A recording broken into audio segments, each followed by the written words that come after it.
Assalamualaikum. Kami satu kumpulan akan membentangkan tentang cadangan pertandingan bowling di antara Fakulti Alam Bina dan Ukur Universiti Teknologi Malaysia.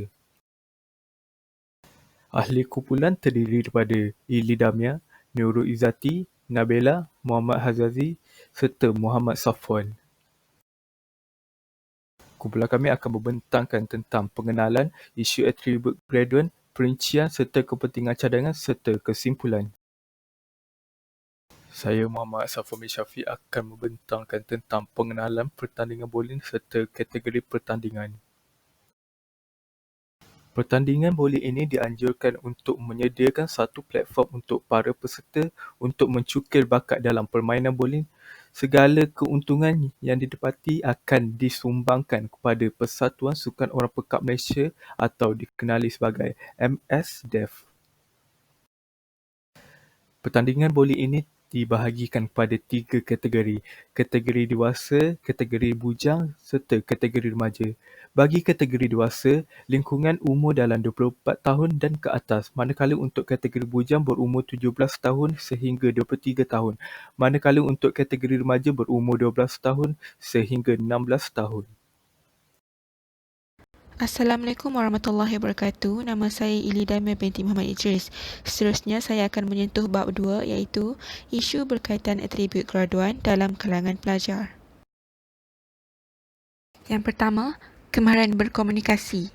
Para pelajar sering menghadapi masalah dalam berkomunikasi dengan pihak lain, sama ada komunikasi secara rasmi atau tidak rasmi.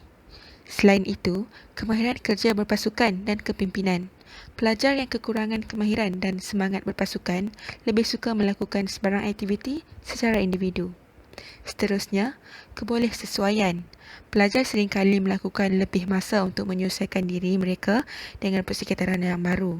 Hal ini akan melambatkan produktiviti mereka. Yang terakhir, kemahiran berdaya usaha. Kebanyakan pelajar menjadi kurang fokus dan mudah berputus asa oleh kerana tidak mengamalkan gaya hidup yang sihat. Seterusnya merupakan perincian cadangan pertandingan bowling Fakulti Alam Bina dan Ukur Universiti Teknologi Malaysia yang bakal dibentangkan oleh saya Nurul Izzati binti Ahmad Jamal. Program ini bakal berlangsung pada 20 Februari 2021 di gelanggang bowling Universal Bowling Maidin Mutiara Rini. Seramai 75 pelajar bakal menyertai program ini. Manakala bajet penuh yang telah diperolehi oleh jawatan kuasa program adalah sebanyak RM5,075 Malaysia. Penganjur utama program ini merupakan Kelab Tampin Bowling UTM. Terdapat 4 objektif utama program ini. Pertamanya ialah memberi manfaat. Kerana segala keuntungan yang diperolehi daripada program ini bakal disumbangkan kepada badan yang memerlukan. Seterusnya ialah pendedahan. Ini kerana dapat memberi pendedahan kepada ahli Kelab Tampin Bowling tentang tentatif dan cara pertandingan bowling dijalankan. Selain itu ialah semangat. Dapat memupuk semangat daya saing dan semangat berpasukan dalam kalangan peserta. Akhir sekali, kerjasama. Ini dapat menggalakkan kerjasama yang baik dalam kalangan pelajar Universiti Teknologi Malaysia. Seterusnya, kumpulan sasaran program ini merupakan pelajar-pelajar Fakulti Alam Bina Universiti Teknologi Malaysia Johor Bahru. Berikut merupakan tentatif program pada 20 Februari. Pada 2 petang hingga 3 petang, pendaftaran peserta, pegawai pengiring dan panel hakim. Pada 3 petang hingga 3.30 petang merupakan taklimat peserta. Selama 15 minit merupakan tempoh persediaan peserta. Dan pertandingan bermula pada 3.45 petang hingga 4.45 petang iaitu selama 1 jam. Pada 4.45 petang hingga 6 petang merupakan majlis penutup yang merangkumi ucapan aluan daripada kesemua tetamu, penyampaian hadiah, penyampaian sumbangan, penyampaian cenderamata, sesi bergambar, minum petang dan juga bersurai. Ini merupakan pecahan anggaran pendapatan yang telah diperolehi oleh ahli jawatan kuasa program ini. Sebanyak RM2,000 yang telah diperolehi oleh Pusat Kurikulum dan Pembelajaran Servis Universiti Teknologi Malaysia, RM1,500 daripada yuran penyertaan peserta dan akhir sekali ialah sponsorship iaitu RM15,575. membuatkan jumlah keseluruhan RM5,075. Seterusnya adalah pecahan anggaran perbelanjaan sepanjang program.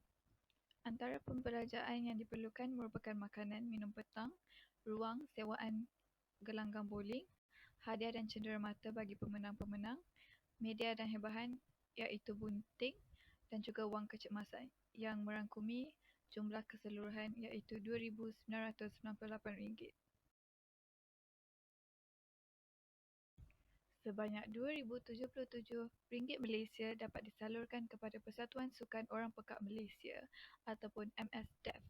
Pihak pengurusan program tidak mengambil sebarang keuntungan yang didapati daripada program ini. Seterusnya ialah jawatan kuasa pelaksana. Pengarah iaitu terdiri oleh Muhammad Safwan bin Syafi, Timbalan Pengarah Ili Damia binti Muhammad Idris, Setiausaha Nurul Izzati, Naib Setiausaha Muhammad Hazazi, Bendahari Tai Wen Jun dan Naib Bendahari Nur Afiqah binti Abdul Razak. Dan ini adalah ahli jawatan kuasa dan bidang tugas. Yang pertama ialah makanan, iaitu menguruskan makanan peserta pada hari kejadian. Yang kedua ialah protokol, memastikan perjalanan majlis penutup pertandingan teratur dan memantau pergerakan VIP. Yang ketiga ialah multimedia dan publicity, iaitu merakam dan mengambil foto dan juga menyediakan borang penilaian program. Yang ketiga ialah pendaftaran, menyediakan borang pendaftaran peserta serta borang pemakahan dan diikuti dengan teknikal, iaitu memastikan tempat pertandingan berada dalam keadaan yang selamat dan juga memastikan alatan majlis mencukupi. Dan seterusnya ialah hadiah, iaitu membuat anggaran pembelanjawan untuk hadiah dan menguruskan tempahan hadiah sebelum pertandingan berlangsung. Ahli jawatan kuasa dan bidang tugas diteruskan dengan pertandingan, iaitu seorang yang menguruskan senarai nama peserta mengikut kategori, dan diteruskan dengan penaja, iaitu seorang yang mencari serta menguruskan persatuan atau badan organisasi luar yang boleh membiayai pertandingan. Dan yang terakhir ialah hubungan luar, iaitu seseorang yang akan mengenal pasti status kehadiran VIP dan juga menguruskan perkara yang berhubung dengan wakil daripada sasaran persatuan yang ingin disumbangkan. Seterusnya merupakan kepentingan cadangan. Terdapat 4 kepentingan cadangan. Yang pertama merupakan kemahiran berkomunikasi, iaitu kebolehan berinteraksi bersama mereka yang berbeza budaya atau latar belakang. Yang kedua merupakan kebolehsesuaian, iaitu dapat menyesuaikan diri dengan budaya dan persekitaran yang baru. Yang ketiga merupakan kemahiran berdaya usaha, iaitu berani mengambil risiko, fokus dan tidak mudah berputus asa.